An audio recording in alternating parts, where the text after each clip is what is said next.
guys, we are back for part 3 of this video, building some amazing Viper RO cars. So these cars are pretty nasty. We got them to this point. Basically we are at a point where we need to build one rear end setup, and then I will set the pinions on all of them. You can see we have the nylon spacer on the, or nylon washer on the arm shaft. I actually use that to set the depth for the pinion, because the stainless pinions that we use on this one, they don't have a stop. They just can go on as far as they want. So we're gonna start by building the rear end. So I like to use calipers. I'm measuring this stuff. I have the numbers that I need to have written down. Like for this, for instance, with this press setup that I have here, this is one that I've used for forever. So I have a bunch of notes. For this particular gear, I'm measuring 1 inch 350 out here. So I'm going to go ahead and get it pressed on and measure. There is, stops, but I found that the stop on this, the gear boss, I actually don't like to use it. A lot of times the axle will push a burr in there and it'll pack, and you'll end up with a bunch of packed in material that doesn't allow you to set your gear in the right spot. So we go off of here. Another method that you can do that we actually use in the Viper room is we have a spacer that goes in here, and that spacer is specifically for pressing our axles and our gears to the desired point. So that's another option. I'm sure you could 3D print something or find something that could work in there if you were doing the same, but a lot of our customers are using all different types of gears.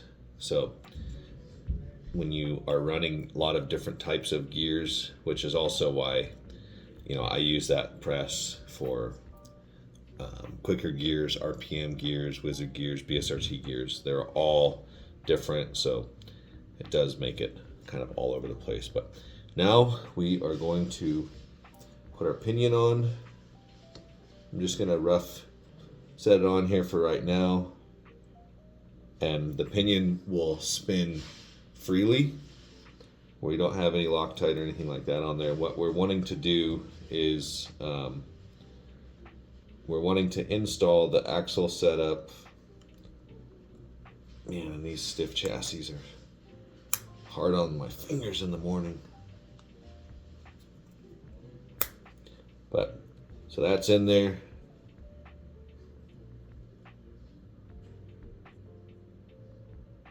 It feels a little bit stiffer than I want it to feel, or a little bit tighter than I want it to feel. So let me just check my note here.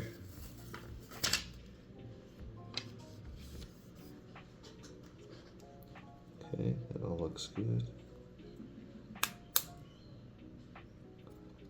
So you can move your pinion by using tweezers or the pinion tool. The fork will work on there. I'm just used to using tweezers.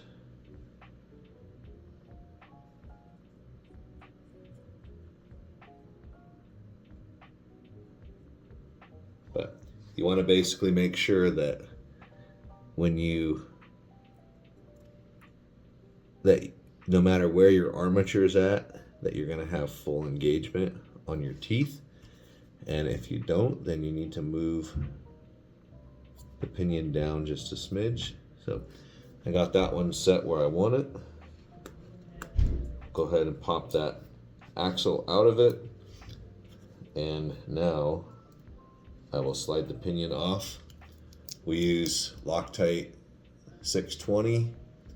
So I think this video it's on flipped cam, so you're not gonna be able to read it perfectly, but I like to put a little bit on this this pick here.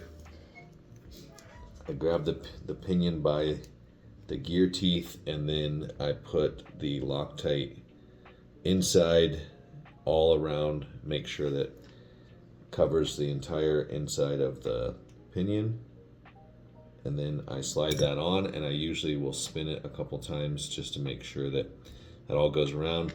That flange also, it will adhere to the not flange, but the spacer that's in there. So that guy is ready to go. I'll just do a quick measurement of how much axle I have sticking out both sides here. So we're right around 263, which means that that's centered up perfectly. So that is in there now. And now I let them sit vertically. I usually stick them against the back of my desk here. I do that just so that the Loctite doesn't flow onto the gear teeth. I definitely don't want that to happen. So I also too like to keep the tip of this clean, so any excess Loctite, I'll knock that off of there. So we're gonna go through real quick and get these other 4 pressed on here real fast. So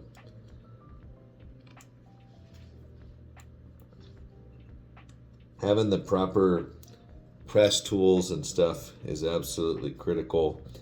I bought these ones from Mark at Scale Engineering, probably, I don't know, actually I think I bought them from Lucky Bob's, but I got them about 10 years ago.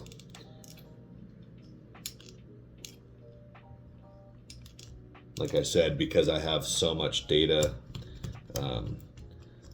of the spacing and the numbers and all that stuff, that's why I haven't switched to using the Viper ones, which the Viper ones are pretty much the same thing. You can see here's a Viper one right here.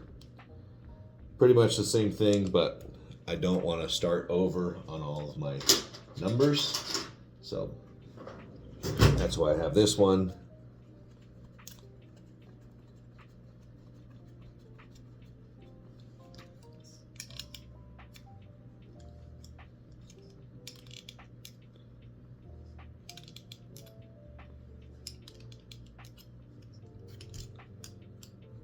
Okay, got 2 more to go.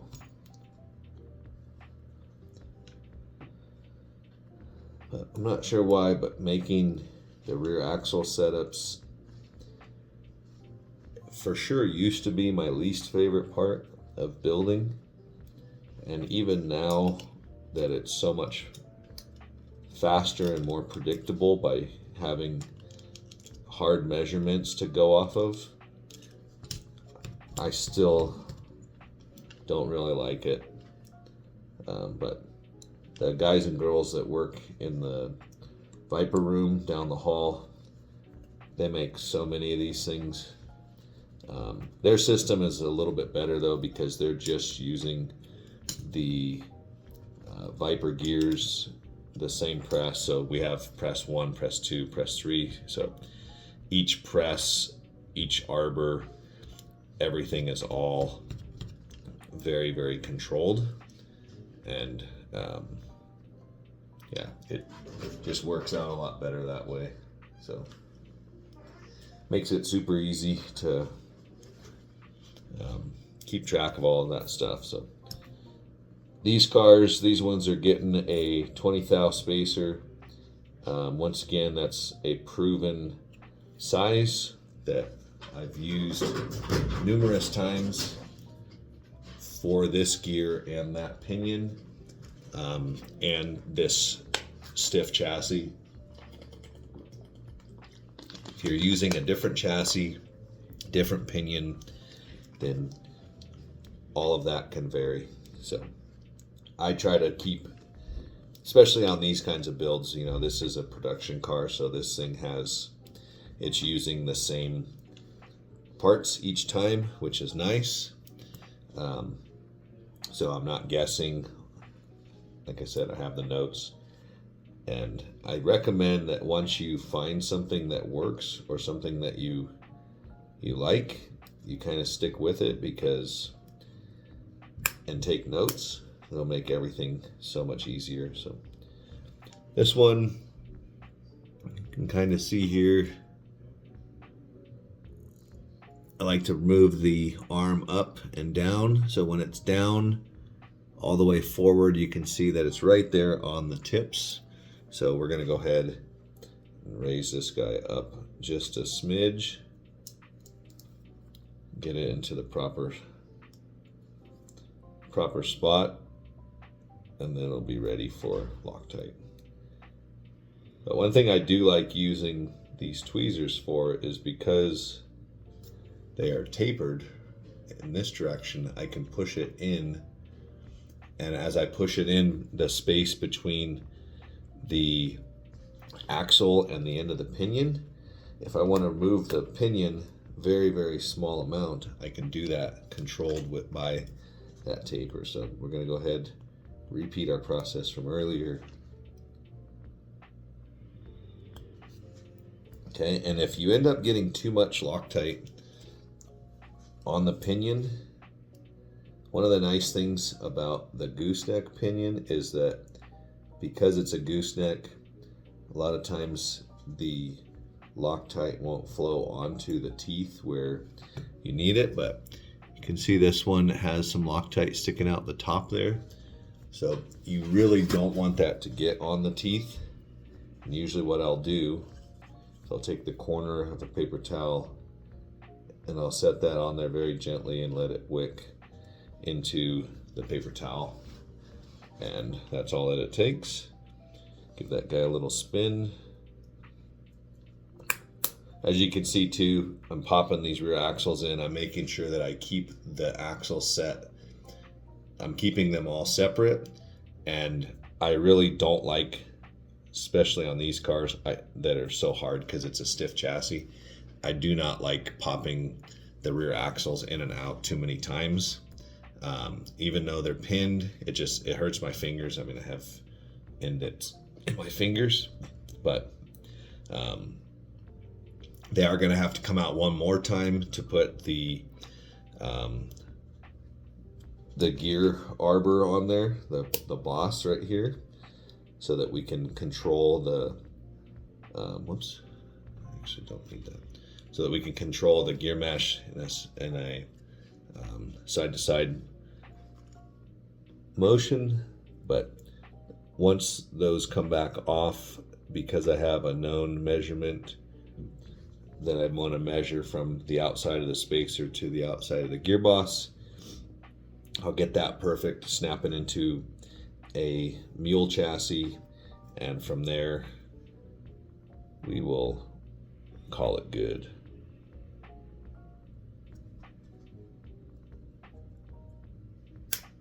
So I think I'm going to go ahead and pause you guys, and we'll be back when all 5 of these are done. All right, so we're ready for this next step here. So the Loctite on this one has set up. We're going to go ahead and remove that rear axle setup. And now I'm going to install our gearbox. So I made this little adapter. Just centers the rear axle retaining boss, not the gearbox, the rear axle retaining boss. And once again, on these, I do have a finish number that I'm going to press this onto that will give me my total distance, which on this I want to measure from the outside of the spacer to the outside of the rear axle retainer. I want that to be about 505. And the 505 is just under the inside of the back of the chassis. So that's the spread. So now we have this setup here, and then I'm going to measure without the spacer falling off. Okay, so 505. I'm going to just check that on a mule chassis real quick.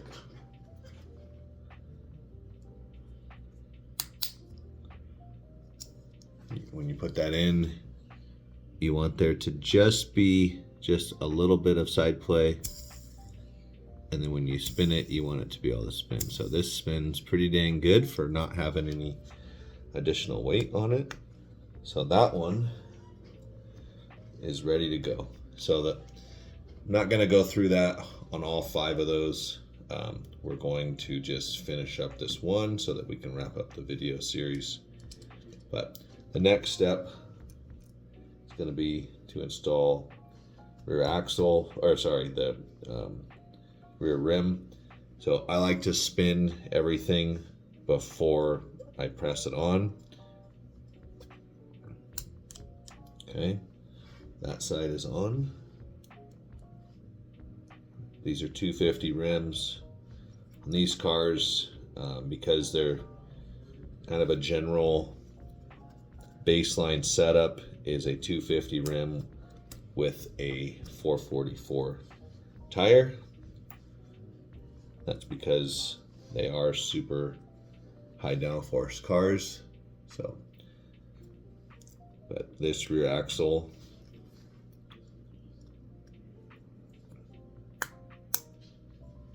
now ready to go in.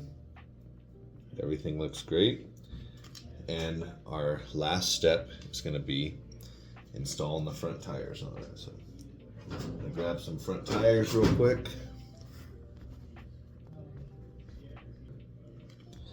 Alright, so we got our front tires here. Pretty simple install. I do have videos. Well, actually, we do only have the Mega G independent front end video, but we probably could make one for the Viper tires, or sorry, the Viper front ends on the V1 cars with the narrow tires, but the same things apply, which is you want to make sure that the tires are seated against one wall. I usually seat them against the inner flange and make sure that they roll true. So sometimes I'll run the car on its edge and I'll make sure that everything feels nice and flat.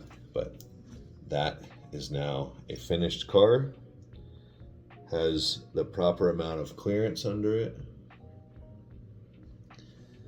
and that thing is ready to get finish oiled. So I usually oil both sides of the rear axle before I push the pins in. I'll oil the gear set, and then I will push the pins in. That way the oil for sure is under the pins, and that car is now ready to go. So hopefully you guys enjoyed this video. The Viper RO build. It's the fastest cars that you can buy without ordering a custom car. They're wicked fast. I mean, this is crazy stuff. So hopefully you guys enjoyed the video. Make sure to leave your comments below. If you have any questions, let us know. See ya.